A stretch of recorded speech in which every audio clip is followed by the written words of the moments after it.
अस्सलाम वालेकुम नाज़रीन। ड्रामा सीरियल क़यामत के नेक्स्ट एपिसोड में आप देखेंगे कि जैसे कि इफ़रा कमरे में होती है, सना की तबीयत ठीक नहीं होती, तो इफ़रा सना का ख्याल रख रही होती है और उसकी देखभाल कर रही होती है। तो राशिद की वालदा से ये सब कुछ बर्दाश्त नहीं होता। राशिद की वालदा इफ़रा के कमरे में आती हैं और इफ़रा पे रोब जमाने लगती हैं और उससे गुस्से में कहती हैं कि इफ़रा, क्या इरादा है तुम्हारा? आज तुमने कमरे से निकलना भी है कि नहीं? कमरे में रहने का इरादा है क्या तुम्हारा?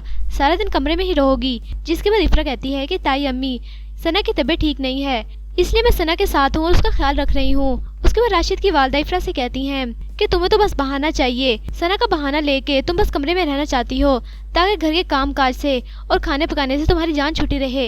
ये बात सुन के इफ़रा खामोश हो जाती है। इफ़रा को गुस्सा बहुत ज़्यादा आ रहा होता है, लेकिन इफ़रा सना की वजह से खामोश हो जाती है और कहती है कि ताई अम्मी आप चले, बस मैं आती हूँ, सना की बस तबीयत ठीक नहीं है, इसको सुला के मैं आती हूँ। यानी राशिद की वालदा इफ़रा को बहुत ज़्यादा तंग करती हैं, उससे गुस्से में बात करती हैं, लेकिन इफ़रा सना की वजह से सब कुछ बर्दाश्त कर लेती है क्योंकि सना की तबीयत बिल्कुल भी ठीक नहीं है। जिसके बाद नाज़रीन आप देखेंगे कि राशिद की वालदा इफ़रा को खूब बातें सुना के फ़ोन पे बातें करने लग जाती हैं। राशिद की वालदा फ़ोन पे किसी से बात कर रही होती हैं तो उससे कहती हैं कि इफ़रा की आज मैंने खूब खबर ली है, इफ़रा को आज मैंने जलील कर दिया, बहुत चालाक बन रही थी मेरे सामने, लेकिन आज तो कुछ भी नहीं बोली। ये सारी बातें राशिद सुन लेता है। राशिद अपनी वालदा की ये सारी बातें सुन के बहुत ज़्यादा हैरान हो जाता है। उसके बाद राशिद सोचता है कि इफ़रा ऐसी बिल्कुल भी नहीं है, जबकि मेरी वालदा ही इफ़रा को गुस्सा दिलाती हैं। उसके बाद इफ़रा को गुस्सा आता है। ये राशिद के सामने उसकी वालदा की सारी हकीकत सामने आ गई है। राशिद की वालदा फोन में बात करते हुए कह रही होती हैं कि इफ़रा के वालदैन के सामने इफ़रा की मैंने खूब बेइज्जती की, इफ़रा के वालदैन शर्मिंदा हो गए थे। राशिद अपनी वालदा की सारी बातें सुन के खामोश हो जाता है और सोच में पड़ जाता है।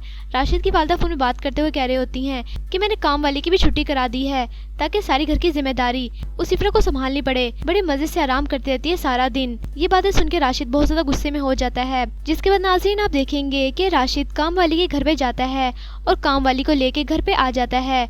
राशिद की वालदा काम वाली को देखती हैं तो हैरान हो जाती हैं और कहती हैं कि तुम्हें यहाँ पर किसने आने की इजाज़त दी? एक दफ़ा मैंने तुम्हें कह दिया ना यहाँ से चली जाओ, फिर दोबारा आ जाती हो। तो वो उनसे कहती है कि मैं यहाँ पर नहीं आई बल्कि आपका बेटा मुझे लेकर आया है। तो उसके बाद राशिद पीछे से आ जाता है। राशिद की वालदा ये सब कुछ देख के हैरान हो जाती हैं। तो वहीं राशिद की खाला भी आई होती हैं, वो भी ये सब कुछ देख के हैरान और परेशान हो जाती हैं। उसके बाद राशिद उस काम वाली से कहता है कि जाओ जाके काम करो और संभालो काम को, तुम यहाँ पर क्या खड़ी हुई हो? राशिद की वालदा राशिद से कहती हैं कि इसको यहाँ पर लाने की क्या जरूरत थी? तो राशिद उनसे कहता है कि घर के काम करने के लिए मैं लाया हूँ इसको। अब इफ़रा बेचारी सना को संभालती रहती है सारा दिन, वो घर के काम तो नहीं कर सकती। राशिद अपनी वालदा से कहता है कि अम्मा आप खबरदार हो जाएं, आइंदा इफ़रा से कोई काम करने की कोई जरूरत नहीं है क्योंकि इफ़रा पहले ही सना को सारा दिन संभालती है और थक जाती है। इफ़रा के ऊपर सना की इतनी बड़ी जिम्मेदारी है, आप और क्या चाहती हैं? राशिद की वालदा राशिद की ये बातें सुन के खामोश हो जाती हैं। उसके बाद राशिद उनसे कहता है कि मुझे अब घर में सुकून चाहिए और सुकून के लिए मुझे ऐसा करना पड़ रहा है। तो वहीं पर पीछे से इफ़रा की आवाज़ आती है। इफ़रा कहती है राशिद, यानी इफ़रा बहुत ज़्यादा चिल्लाने लगती है और राशिद को आवाज़ें देने लगती है। तो राशिद इफ़रा की घबराहट वाली आवाज़ सुन के परेशान हो जाता है और इफ़रा की तरफ भागता हुआ जाता है।